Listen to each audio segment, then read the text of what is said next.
I definitely will. I definitely will. Thank you.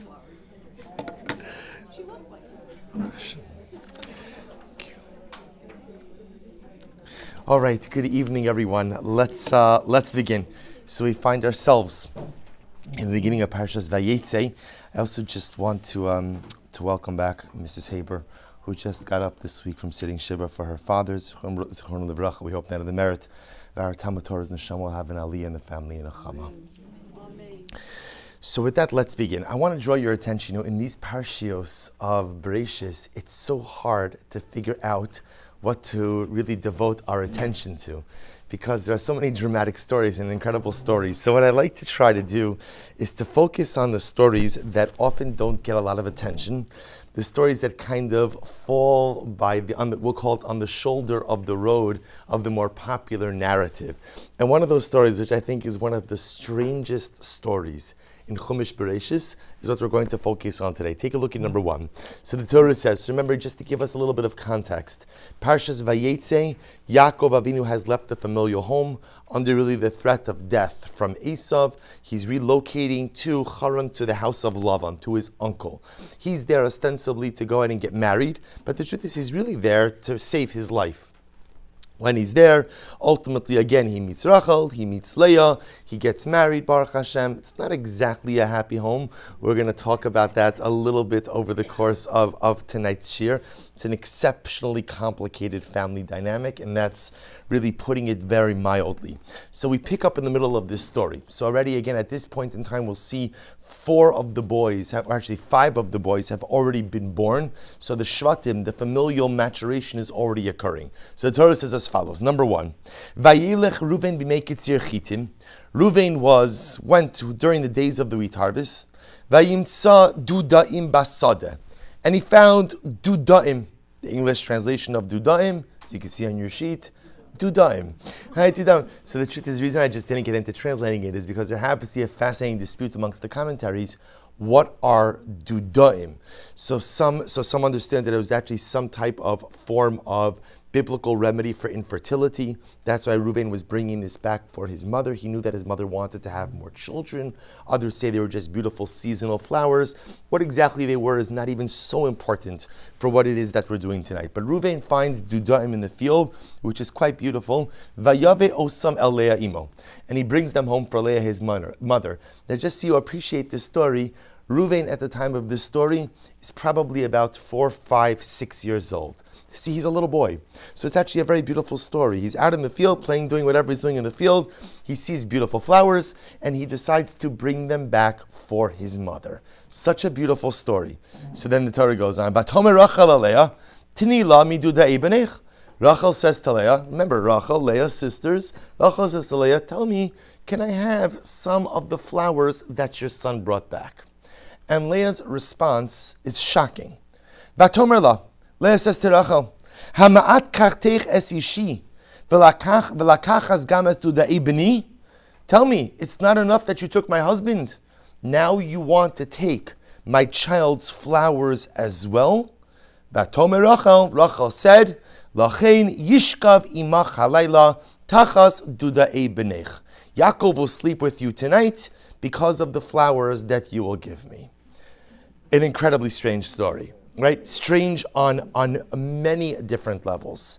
Strange because, again, the reaction between the sisters is actually quite dramatic. Strange because what is this that Rachel is bartering with Yaakov Avinu's, with intimacy? Give me the flowers and you could have Yaakov tonight. As if Yaakov is a commodity, as if Yaakov is an object, and the wives could decide amongst themselves where he's going to go, what's going to happen. How are you to understand this story? And remember, the deeper question, which is always the question when we see these kind of stories, is the Torah is not a storybook. This is incredibly important. We speak of this all the time. The Torah is a book of laws. And whenever the Torah tells us a story, stories are only shared because of their moral, ethical implications. There's always a message from the story. So this is not, so interesting, a little bit of a snapshot, right? Good to know. I'm not the only person with a family who has problems, right? Torah tells us other families have problems also, even those of the matriarchs and patriarchs. No, there's got to be something. So Rav Hirsch advances an incredibly novel approach that no one agrees with. Rav Hirsch writes, this business of the mandrakes has again and again been taken by commentators in a serious vein. So Rav Hirsch said everybody treats this story with so much seriousness, but it is quite unthinkable that Leah, whose whole life was devoted to gain the complete love of her husband, could possibly have uttered the words, "You have got my man, and now you want my bunch of flowers also," in any serious sense. As if the possession of a few flowers could come into the very slightest consideration. Rather, the whole matter appears as an instance to show a state of the two sisters living together in the most confidential intimacy. While Jacob is out in the field, the two wives sit together. His evenings he spends alternatively with each one of them. Reuven, who was still a little boy, brings some wild flowers home to his mother. "Give me some of them," says Rachel. "What sauce to ask for my precious flowers," says Leah jokingly. But of course she gives her some. "Now," says Rachel, "because you have been so kind, he shall come to you this evening." Kachtech esishi can also quite likely refer just to that day. Last evening, So Rav Hirsch understands, and this is dramatic, Rav Hirsch understands that this is a nice story. This story actually tells us how beautifully the sisters who are also co-wives coexist. There's shalom in the family. Everybody's getting along. And so whereas we read this exchange to be Rachel and Leah snapping at each other, no. They're just joking around, right? It's not enough that you've got my man, haha, now you also want some flowers. Fine, here's the flowers, and you could have him tonight. According to Rav Hirsch, this tells us, lest you think that everybody didn't get along, chas v'shalom, it was one big, happy family. Very novel, which is why no one else agrees with it. Now, first of all, no one else agrees with it for one simple reason. You know that on a biblical level, polygamy is permitted, right? A man is permitted to marry more than one wife without getting into the different types of wives. Remember, again, from a biblical perspective, there's a pilegesh, there's a wife, different forms of marriages. That's not our topic. But on a technical level, a man is permitted to marry more than one wife. Yet we know the same Torah that permits polygamy also says that what? That a second wife is called a tzara. A tzara. Now that's a little meaning. A tzara means a co-wife, which translates like co-wife. Tzara also happens to be the same word to means problems. Why? Because at the end of the day, it's a recipe for disaster. Right? Any time the Torah tells us a story about a man with more than one wife, the story never ends on. The truth is, we haven't had too many of them. Right? So far before this, who have we had? Avram, right? Avram, Sarah, and Hagar. That ended very badly. Very badly. Ironically enough, after the death of Sarah Imenu, Avram Avinu remarries one by the name of Keturah, who Rashi identifies as Hagar. But ultimately, again, that was after Sarah Imenu already passed away. Amazingly enough, who doesn't even think about a second wife? Yitzchak, right? For good reason. Why? Because Yitzchak saw the family dynamics. Yitzchak saw what happened when another woman came into the home and she gave birth to a son, and how that son was exiled from the home. It did not end well. Yaakov Avinu runs into a different set of circumstances. Remember again, ideally, Yaakov Avinu didn't want two wives. Yaakov Avinu really has two wives and two pilakshim, right? Two wives and two concubines, because Bilhah and Zilpah were also quasi-wives, but that wasn't Yaakov Avinu's intent. Remember again, Yaakov Avinu kind of, for lack of a better term, falls into this situation because of the trickery of Lavan. His intent, Yaakov Avinu's intent was to marry Rachel. That was it. That was it, right? He was going to take the example of his father and marry one woman. It's only because of a confluence of circumstances that ultimately, again, he ends up with this much larger family. But according to Rav Hirsch, the entire point of this story is to tell us everyone gets along. We're going to leave Rav Hirsch on the side, and we're going to focus on the more generally accepted approach to this story, which is that this story tells us that this is not an easy family to live in, that these are not easy circumstances to deal with, that things are actually quite difficult in the home of Yaakov Avinu. So what's unfolding over here? So a little bit of background. Take a look at number 3. So the Torah says, and this is also such a dramatic pasuk. Vayavo gam el Rachel. So remember again, Yaakov Avinu was tricked into marrying Leah. So what happens? He marries Leah, but he still doesn't want to give up on Rachel. Remember again, there was some type of connection that existed between Yaakov and Rachel. We see this connection where, because the very first time that he ever lays eyes on Rachel, what does he do? Right? He cries. Right? Yes, he has a surge of strength to move the stone, but he cries. There is a deep and profound emotional connection between Yaakov and Rachel. So what happens? He ends up marrying Leah, right? But then again, he works for another 7 years, marries Rachel. Vayehav gam es Rachel mi Leah. So this is a very interesting phrase. So Vayehav gam es Rachel mi Leah sounds like what? Now normally we translate this to mean what? That he loved Rachel more than Leah. He loved Rachel more than Leah. But the verbiage here is very interesting. Vayehav gam es Rachel. He also loved Rachel. What does also loved Rachel mean? That he loved Leah as well. He loved Leah as well. He just what? He just loved Rachel more than he loved Leah. Now understand, that's not an indictment of Yaakov Avinu. Remember again, let's play this story out. Yaakov Avinu could have very easily done what with Leah? Divorced her.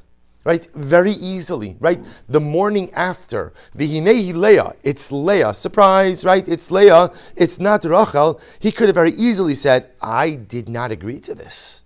I did not agree to this, and I'm not going to live my life with a woman who I did not agree to marry. But yet, amazingly, if he doesn't do that, he doesn't. It's really fascinating. He doesn't do that. Instead, whether it's that he understood that this is part of HaKadosh Baruch Hu's plan, so therefore I'm just going to go with it, or some other cheshbon, he never divorces Leah. Not only does he not divorce Leah, but he develops deep feelings for Leah. Not only does he develop deep feelings for Leah, he loves Leah. Just the issue is, he loves Rachel more. He loves Rachel more. It's understandable that he loves Rachel more. Rachel was the woman he always wanted to marry. Rachel was his intended. Rachel was the one that he saw and he said, this is the woman who completes me.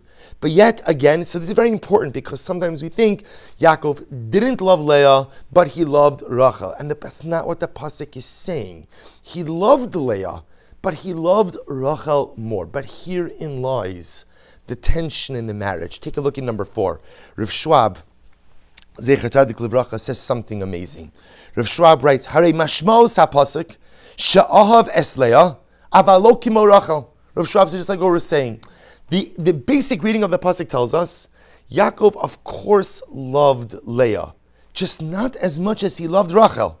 V'im came yesh levar perish vayar Hashem kisnu Leah. So I'm sorry, I didn't put this pasuk on the sheet, but remember again, the next verse says, Vayar Hashem kisnu Leah, vayiftach es rachma. God saw that Leah was snua. Snua means what? Hated, despised. God saw that she was despised, so he gave her children. Right? Leah Imenu is the only one of the imos who does not struggle with prolonged infertility. Only one. Right? So Leah is given children immediately. So this is Rav Schwab. What's happening over here? The pasuk says, "Vayehav gam es Rachel mi Leah," which means Yaakov Avinu loves Leah. He just what? He loves Rachel more. Leah wasn't despised, chas v'shalom. Leah was loved, appreciated, I'm sure very well taken care of by her husband. But yet the next pasuk says that God saw that Leah was despised. So why are you calling her despised if the pasuk just beforehand said that she was loved? And Rav Schwab here says something amazing. It's an amazing insight into marriage, and it's just an amazing insight into the story. Rav Schwab writes, Od yesh la'ayin, shebaru sheyakov avinu lo avar chas v'shalom lo tisnes achicha bilvavecha. So remember again, there's another issue. The Gemara says that the avos, the patriarchs kept the entire Torah. Whatever exactly that statement means, right? One of the mitzvos, or one of the prohibitions in the Torah, is lo sisnas achicha bilvavecha. You are not allowed to hate another person. You're not allowed to hate. So how could the Torah say that Leah, God saw that Leah was despised? To say that Leah was despised must mean that Yaakov despised her. But if Yaakov despised her, he's violating some of the very tenets of the Torah that he has pledged to uphold. So what's going on over here?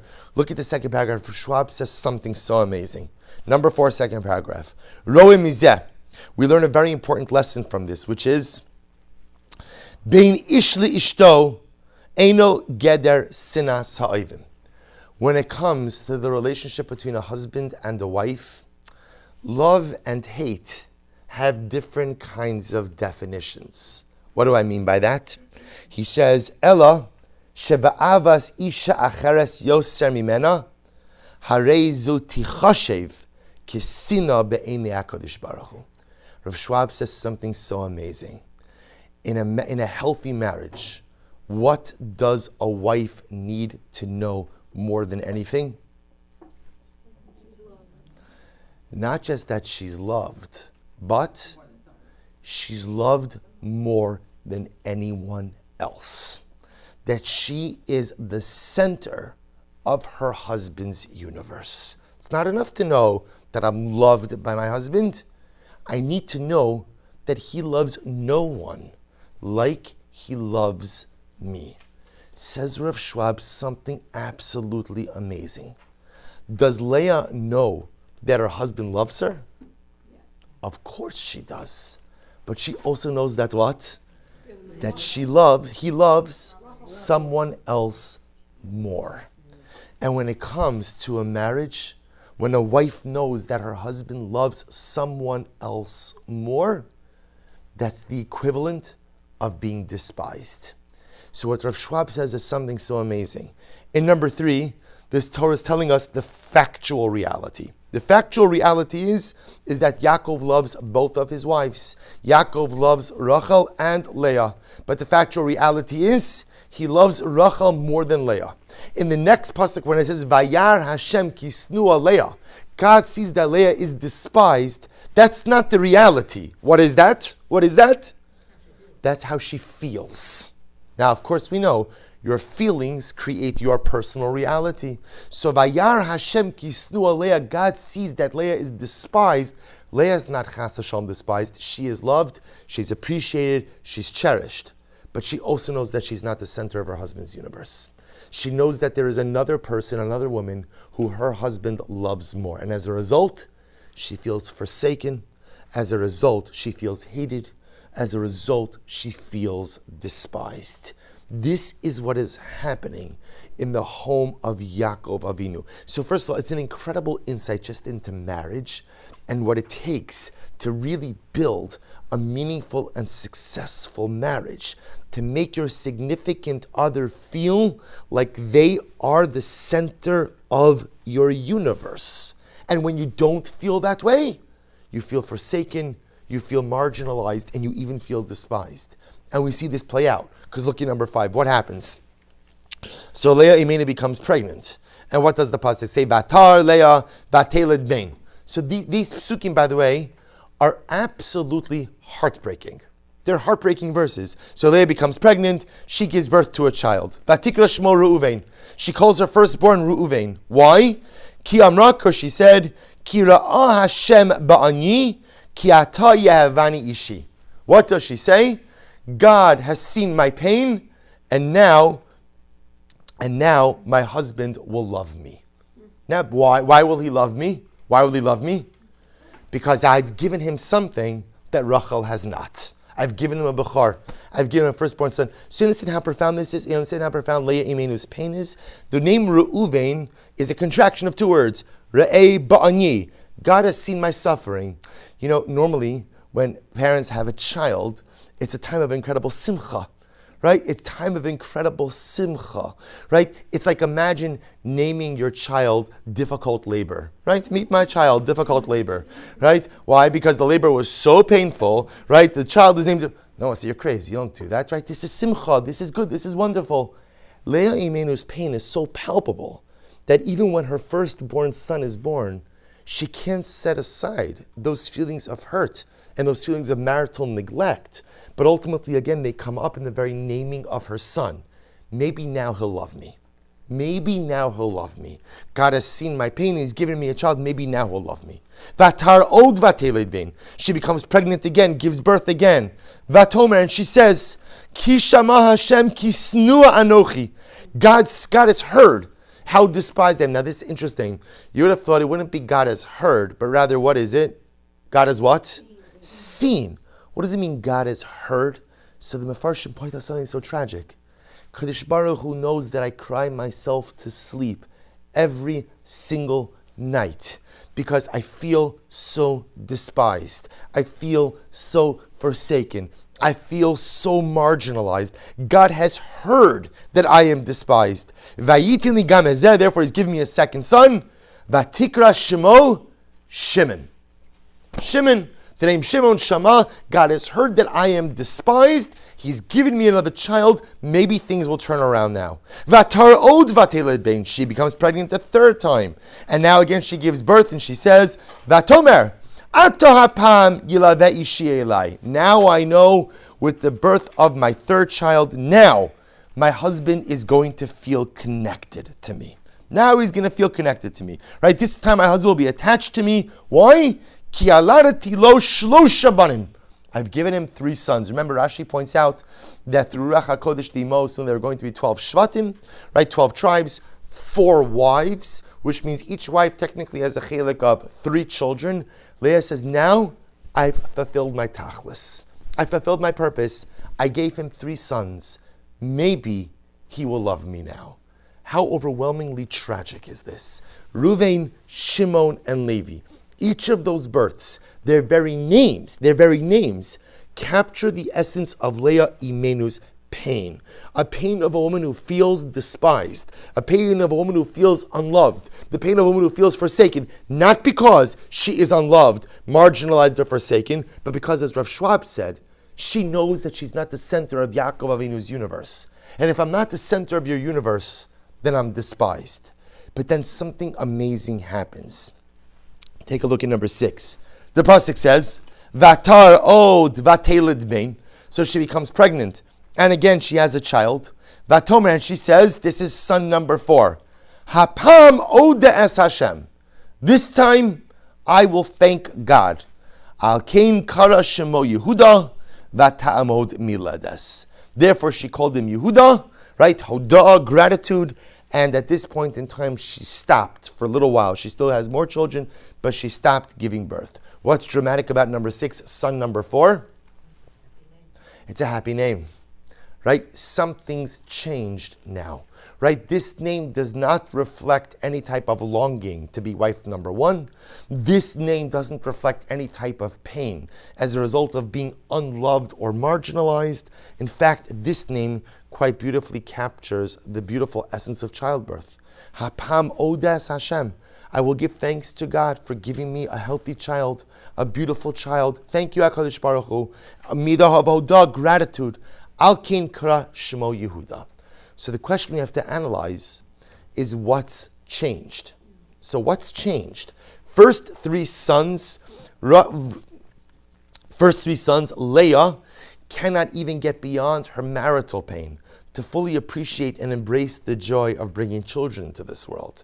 The proof to that is their names reflect her personal marital pain. Yet something happens with son number 4, Yehuda, where the pain seems to have gone away and is replaced by simcha. Yehuda, thank you Hashem for this incredible miracle. Once again, Rav Schwab comes along and provides an incredible explanation. Take a look at number 7. Rav Schwab writes, Hine, Bahaledos hakodmos, haya inyan kriyas hashemos, begeder tfila ala asid. Ki ati yevani ishi, hepam yilaveh ishi elai, kinir shlo nensa bakashasa. So this is amazing. So what's happened? With the birth of every son, you see, Rav Schwab makes a very interesting observation. Not only are the names descriptive of her profound sadness, but they're what? Each of those names almost represents a prayerful yearning. Maybe with the birth of this child, things will change. God has seen my pain, things will change. God has heard my pain, things will change. My husband will become more attached to me, Levi, things will change. Rishwab says, then Leah Imenu has an incredible epiphany. And she says, Kinira Shilonen Sabakashasa. But after the birth of all three boys, first three boys, Reuven, Shimon, Levi, what does she see? Nothing's changed. It's the same thing. My husband loves me, just doesn't love me the most. Right? Things are fine. I'm not really despised. I just feel despised. But I'm wife number 2. And I'm not wife number 1. One son didn't push my status up. 2 sons didn't push my status up. 3 sons didn't push my status up. I'm still in the same place. So Leah Imenu does something amazing. V'lachein, achshav beleida Yehuda, beleidas Yehuda, lo hispalala od ela amra, hapam od es Hashem, b'chol matzav shehu. By son number 4, Leah stops davening for things to change. Instead, what does Leah do? Something incredibly powerful. She accepts the reality of her circumstances. This is it. This is it. And then something incredible happens.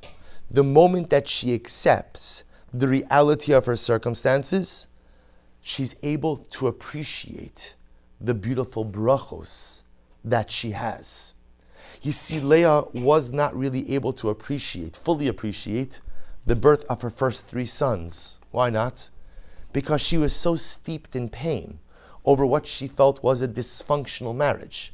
She was so steeped in pain over having felt that she was marginalized, pushed to the side, and relegated to an inferior status, that she could not accept the beautiful brachos that were being visited upon her.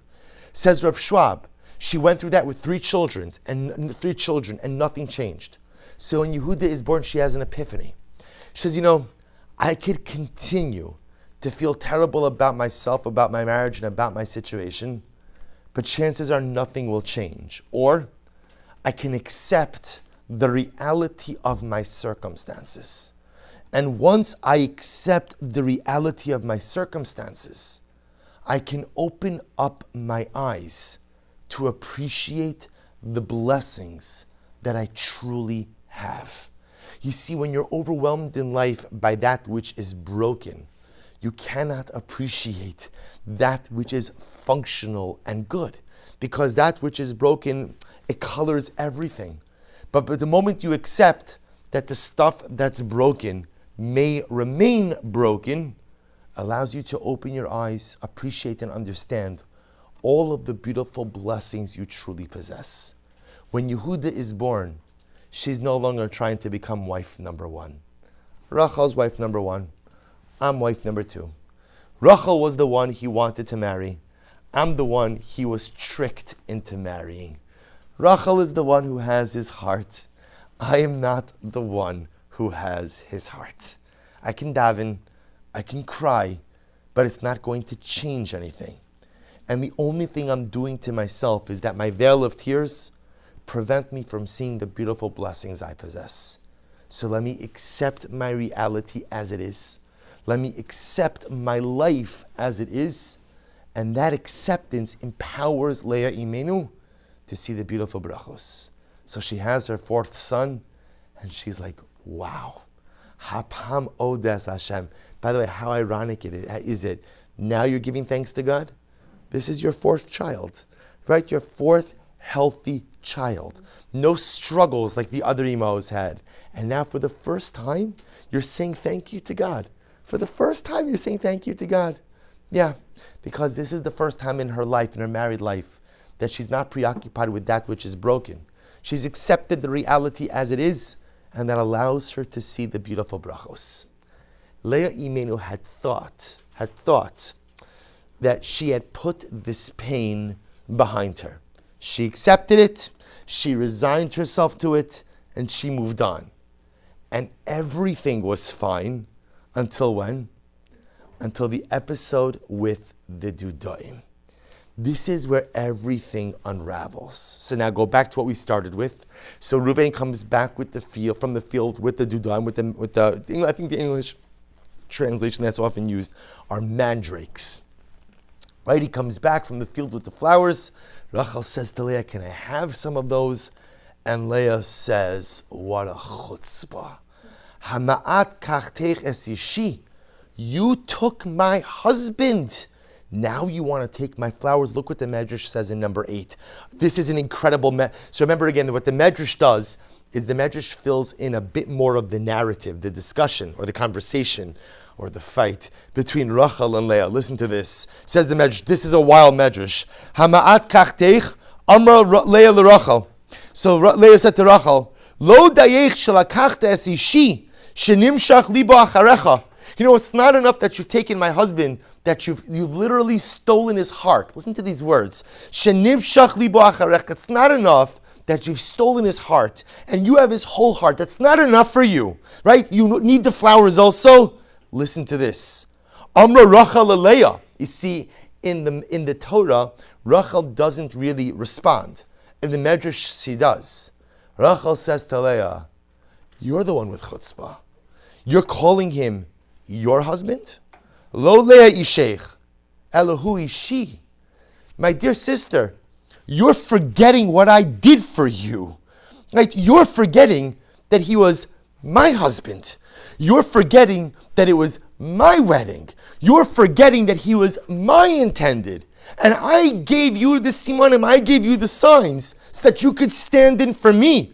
So how dare you call him my husband, meaning speaking to Leah, when he's really my husband, says Rachel. Uba'avuri ba mi Be'ersheva. The only reason he came from Beersheba, Yaakov came from Beersheba, was to marry me, was to marry Rachel. Va'al yedei shemasarti lach hasimanim na'asei sheikh. And it's only because I decided to be nice. It's only because I was a balas chesed. It's only because I didn't want you to be embarrassed that I gave you the signs, right? Yaakov and Rachel, remember again, I devised the whole system of signs because Yaakov was afraid that Lavan was going to do something to swap out one woman for another. They made signs. Rachel says to Leah, "You're calling him your husband? You're accusing me of taking your husband? You're accusing me of stealing his heart? I gave you my husband. He's my husband. I gave him to you and only married him after you already married him. Lachein yishkav imach halayla lefi shahaya minag Yaakov lishkav im Leah layla achas v'im Rachel layla achas va'osa layla shel Rachel isa." So now the interesting part is the Medrash doesn't explain to us that last part. So what's the end of this discussion? So Rachel says to Leah, "Fine, he'll sleep in your tent tonight." Okay, how exactly does that resolve things? Take a look at number 9, another medrash, an incredible medrash. V'atomer lahama'at kachtech es ishi v'lakachta gam esudei b'ni mikol makom ba'ali ha'isa tchila. Right? So in this version of the medrash, after Rachel says to Leah, right, he was my husband, and I did a chesed and gave him to you. How dare you say that I'm trying to take your husband? Listen to what Leah responds. He says, "Mikol makom ba'ali hayatchila." Leah says to Rachel, "You know what? Once you gave me this simanim and you allowed me to marry Yaakov, you know what you should have done? You know what you should have done? Find another husband. Find another husband. Va'at nichnast v'na'asis litzara." Rachel, you're not such a balas chesed, by the way. You're not so great. Right? If you were so great, you would have given me and Yaakov a shot at happiness. It's nice that you went ahead and you gave me the simanim, but you married my husband just a little while later. So what did you do? What chesed did you do for me? What goodness, if you were truly, have you ever seen this medrash before? Right? They don't teach this in this guy. This is absolutely incredible. This is the conversation between the imos, between Rachel and Leah. Ultimately, again, anger, venom. Rachel telling Leah, "What a chutzpah! How dare you accuse me of trying that I took your husband? He was mine. I was a balas chesed and allowed you to marry him, so you shouldn't be embarrassed and humiliated." Leah says, if you were such a balas chesed, don't put on the piety act. If you were such a balas chesed, you would have respected me. And you would have said, if my sister married this man, there are other fish in the sea, right? I have to find someone else. But to go ahead and marry the very man who married my sister is a recipe for Tzedz Barachal. You're selfish. You're selfish. And you decided to marry him even though that was not the right thing to do. The Svarno says, the Cheskuni says, I'm sorry. So actually skip to number 11. The Svarno, Hama'at kachteches ishi, shelo hayalach lahaskim, shetia es sarasi, ke'amru ve'isha lachos ol yikach zar. So again, the Cheskuni and the Svarno both saying that Leah says to Rachel, if you were truly such a balas chesed, you would have never married Yaakov. Because you know that once you marry him, we're going to be vying for the same man. We're going to be two sisters fighting for the same heart, fighting for the attention of the same man. If you really cared about me, and you really loved me, and you're really a balas chesed, you would have stayed away from Yaakov after I married him. So this is all unfolded. And can you imagine this? Poor little Ruvain just brought back some flowers, right? Just brought back a couple of flowers. They're trying to do something nice for his mother, right? He brought home flowers. And it was the spark that lit everything on fire. So what is the Torah Kedosha trying to tell us? You see, what's happened over here is something incredibly amazing. This family has had issues from day one, but they chose never to deal with it.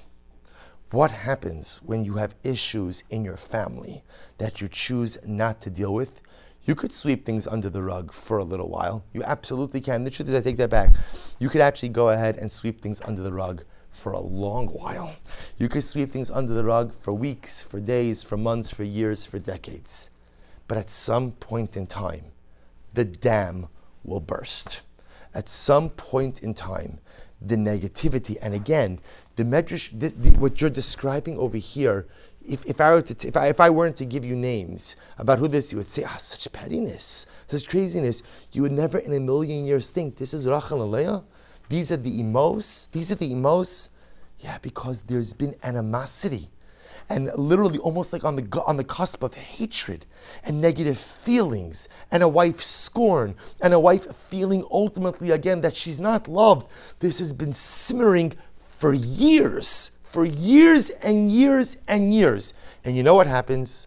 When you walk around with a packle of negativity, when you walk around with ill will, when you walk around with negative emotions, all you need is the smallest spark to go ahead and ignite the powder keg. But then something amazing happens. So this is the blow up. So what happens? Take a look at number 12. Vayavo Yaakov min hasada ba'erev. So first of all, Baruch Hashem, Yaakov wasn't home. That's the first thing, right? He was at work, right? So Yaakov comes home. Now watch how the story ends. Yaakov comes home from work, and what happens? Ba'erev in the evening, Vayetezi Leah likraso. Leah runs out to greet him. Vatomer, she says to him, Elai tavo, Yaakov, you're coming to my tent tonight. Ki sechar sechartich beduda'e b'ni. Because literally, again, I have bought you, right, with the flowers of my son. Vayishkav ima balaylo. Yaakov slept with Leah that night. Vayishma Elokim el Leah, vatar vateled liYaakov ben chamish. And again, she becomes pregnant. She gives birth to the fifth son. You read these psukim, and the truth is, it sounds crazy. First of all, it sounds so prust, right? It doesn't sound appropriate, right? Leah Imenu is coming out. Okay, you're with me, right? I bought you, right? I bought you tonight, right? You're coming home with me. You're coming to my tent. You're sleeping with me. I bought you for the what? Like what? It's so strange. So the Netziv says something amazing. The Netziv says, Vayetezi Leah likraso, af agav shelo haya midas tznius. The Netziv says, what a breach of modesty. You know, it's important. Even a husband and wife, right? Even when a man and woman enjoy an intimate relationship together, there's a level of modesty that governs that relationship as well, right? There's modesty that governs everything, even the most intimate of relationships. So for a wife to come out, for Leah to come out and say to Yaakov, come with me, you're coming to my tent, I bought you I bought your services for the mandrakes or the flower. So this is totally not sanua. So why does she do it? Listen to what the Netziv says. Miko makom, Noach haya lo lahakel bichvoda, mishetisbayesh es Rachel bevo Yaakov li ohala. Says the Netziv something amazing. Remember, based on the story, Yaakov Avinu spent different time with different wives. So apparently that night, he was supposed to be with Rachel. What was Leah concerned about? It's incredible. What was Leah concerned about? That Yaakov's going to come home, and where is he going to go? To Rachel's tent. And then what's going to happen? She's going to have to, excuse me, right? Excuse me. You know, we had a little thing, right? They had a little arrangement. You're coming with me. You're coming with me, right? What a busha. How embarrassing would that be? Right? These are the parts of the story you never learn, right? Right? How embarrassing that would have been for Rachel. So what does Leah do? She does something that is a total breach of modesty in order to save her sister from embarrassment. Or what's happening in the story over here? Something absolutely amazing. The sisters finally had it out. They finally put everything on the table. You stole my husband. No, you stole my husband. You're an ingrate. You're a faker. You're pious. You're not pious. How can you do this to me? You ruined my life. I didn't ruin your life. You ruined my life. And then what happens? Whew, right? Good, because we've been thinking it for years. We've been thinking for years, and we've been pasting smiles on our face like everything's fine and everything's wonderful, and we pass each other and we all get along. We put on a great show that we're one big happy family, but we're not. Leah says, I'm in pain. Rachel says, I'm in pain. So let's put it all on the table. Let's talk about it. Let's discuss it. Let's stop sweeping things underneath the rug. Let's put our issues on the table. We might not be able to solve them, but we could at least acknowledge them. And after everything is put on the table and the challenges are acknowledged, the sisters are able to coexist. What's the proof to that? By the time the story is over, Yaakov is going home with Leah. Because interestingly enough, it appears that for whatever the reason, again, remember, it's not literally that Yaakov is going with Leah because of the flowers, right? First of all, Yaakov is not a commodity. He's not an object that's going to be sold between wives, right? But rather what's happening over here is as follows. Rachel Imenu must have felt that the right thing to do right for tonight is to allow Yaakov to be with Leah. If Leah really feels so forlorn, and if Leah really feels so unloved, and if Leah really feels so forsaken, it's the right thing to do for Yaakov to go ahead and go with Leah. So Rachel says, you know what? You have the companionship of Yaakov tonight. But Leah reciprocates by not wanting to embarrass her sister. Because for Yaakov to go first to Rachel's tent, and Leah to then have to get him, first of all, is awkward. Second of all, might lead Yaakov to say, what exactly happened over here? And there was no need to bring Yaakov into the difficulty that was facing the rest of the family. The sisters were able to deal with it. And so the story ends so dramatically with Rachel respecting Leah and therefore saying, you know what, Yaakov should be with you tonight. And Leah respecting Rachel, going out, speaking in a very immodest way. Because can you imagine Yaakov Avinu when he hears this? Right? Can you imagine? The Torah doesn't record his response. Right? What is he? Okay, what exactly are you supposed to respond to this? Because it's so overwhelming and it's so out of the norm. But what Leah does is she shocks him a little bit. Because what happens when she shocks him? He's not going to what? He's not going to ask any questions. He's not going to ask any questions. And not asking questions is actually the best things. The sisters dealt with it. The family can now move forward. This is the story of the Dudaim. And I think from this entire story, there are three major lessons that emerge. Lesson number one, which is a lesson that is derived from Leah Imenu in the first part of the story, that when you make peace with your circumstances, you are able to appreciate the brachos you have.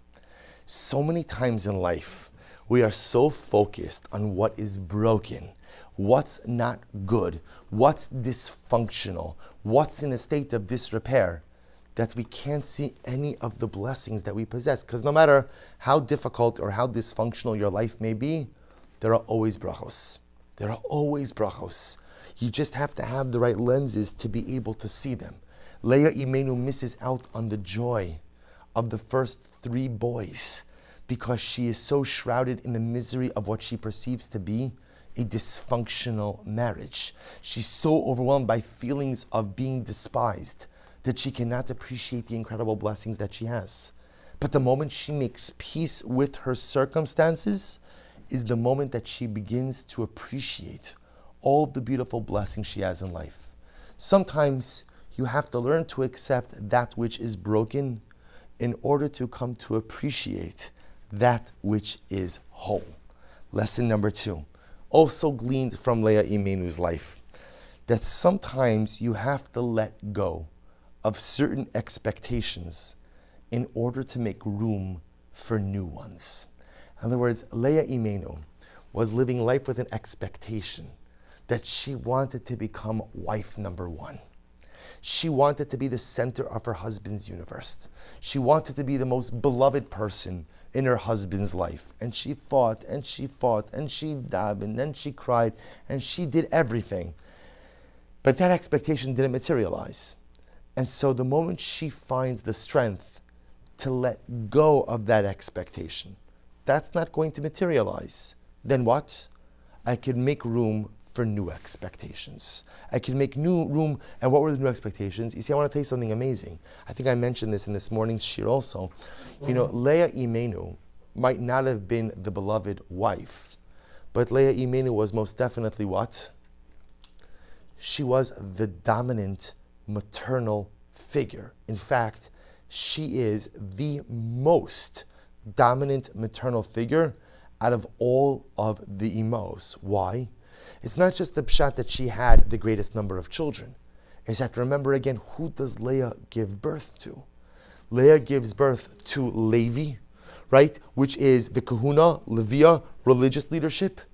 And Leah gives birth to Yehuda, Malchus, monarchy. And not just any monarchy. Leah Imenu is the baba, right? She is the grandmother of the Melech HaMashiach. So it's not Rachel, it's not Sarah, it's not Rivka, it's Leah. So the moment that Leah lets go of the expectation, yes, she thought she wanted to be the most beloved wife. That was her expectation. That's what she wanted more than anything. But the moment she was able to let go of that expectation that would not materialize, she made room for new expectations. And she put those energies ultimately again into establishing herself as a dominant maternal force. Leah Imenu becomes the dominant maternal force in the house of Yaakov and in the creation of Am Yisrael. But that new expectation or that new reality only comes about when she's able to let go of the old expectations. And lesson number 3, family tensions don't go away. They simply simmer beneath the surface. So there's an interesting thing when it comes to family dynamics. I often find that people are so afraid of confrontation. So afraid of confrontation. There's a problem, and again, you could fill in the blank. This could be a problem in a marriage, it could be a problem with children, a problem with parents, a problem with whatever it is. In a family, we don't want confrontation. We don't want confrontation. So what happens? And so many families exist like this.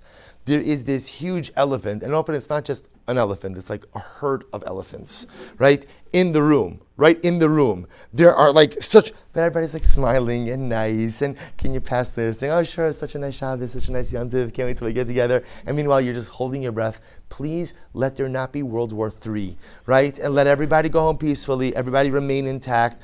Whew, I made it, right? I made it. We're safe until the next family gathering, right? Until we have to confront. Family issues don't go away. They simmer beneath the surface. And although they could simmer for a very long time, at some point in time, the dam will burst and the issues come pouring out. The danger when the issues come pouring out is you often can't control the rage and the intensity of the waves of emotion. Rachel and Leah say some pretty crazy stuff to each other, right? They say some pretty nasty stuff to each other. Why? Because there was so much pent-up animosity, aggression, and anger that when the dam finally burst, they couldn't control it. It all just came out. You stole my man, you stole my man, you stole my man, you did this. What are you talking about over here? Right? Because that's what happens when you keep going ahead and sweeping things underneath the rug. We can't be afraid of confrontation. You know, the big secret is that sometimes a little bit of confrontation paves the way for a lot of peace. A little bit of confrontation paves the way for a lot of peace. No one likes to confront family issues. No one likes it. No one enjoys it. It's always uncomfortable. And you know, people love, everybody becomes like the Aaron HaKohen of Shalom. Right? I just want Shalom, I just want Shalom. But you have to realize sometimes when people say they want Shalom, what they're really doing is what? They're engaging in avoidance. Right? I call it Shalom, but I'm really just scared of actually tackling this issue because I don't know what's going to happen. And what we see from this story is sometimes a little bit of confrontation. Rachel and Leah could have done this much earlier on. And it didn't have to be nasty. And it didn't have to get heated. And it didn't have to take years and years and years for this buildup of negativity. And it didn't have to end up with Leah Imenu feeling so marginalized and despised. Had they spoken about the elephant in the room much earlier on, there could have been shalom in the family years earlier. So family tensions are always there. You could sweep it under the rug for so long, but don't be afraid of confrontation. Because sometimes confronting the challenge, a little bit of confrontation, can pave the way for long-lasting peace. An incredible story, a simple story that gives us such profound life lessons. But you know, it's always important. To learn the lessons is the easy part. To internalize the lessons, that is Emir Tashem Aravoda. Sure, of course.